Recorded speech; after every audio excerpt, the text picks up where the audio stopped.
Okay, so first of all, I want you to get out the 7-3 day 1 homework that we were working on in class yesterday, and I just want to show you the answers so then you can check them and let me know what questions that you have. So let's just start with this one. Oh, it's kind of blurry, but 5 pi 12, so they told us to use pi 4 and pi 6, so it's just plugging it in, and I wrote it as square root of 6 over 4 minus square root of 2 over 4, but that's the same if you wrote square root of 6 minus square root of 2 all over 4. So you have to kind of use your unit circle at the same time. And then for 11 pi 12ths of sine, you use the sine formula, sine, cosine, cosine, sine. And so you get the same answer, and that's because 5 pi 12ths and 11 pi 12ths, right? They're both pi 12ths, and the sine and the cosine switch places, and so, you know, there you go. It's the same answer, which is the same as one of the ones in the book, which is why we don't do this so much on the test. But tangent, it's a good practice to kind of do the formula. So tangent of 285, they said to use 60 and 225. So tangent of 60 is square root of 3, and tangent of 225 is 1, and then you get 1 minus square root of 3. And so I'm okay with this as your answer, but also, if you do this, if you look it up, or you have a calculator that does it for you, it gives you a different answer, and that's because they're rationalizing the bottom. So if you remember, we think about we don't want square roots in the bottom, so I multiply by the conjugate on the top and the bottom, and I FOIL that out. And on the top, I get 4 plus 2 square root of 3.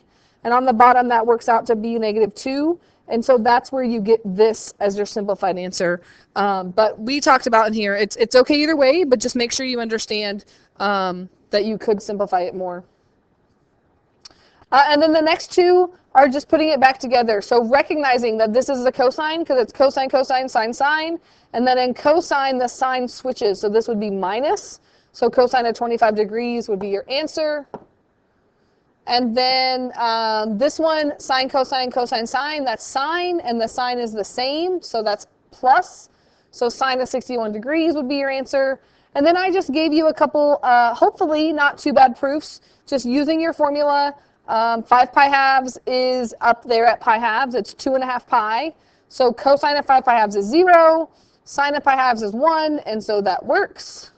And then this one, again, just using the formula, changing the sign here from plus to minus, and again, just plugging the numbers in. And so hopefully those were nice proofs to do.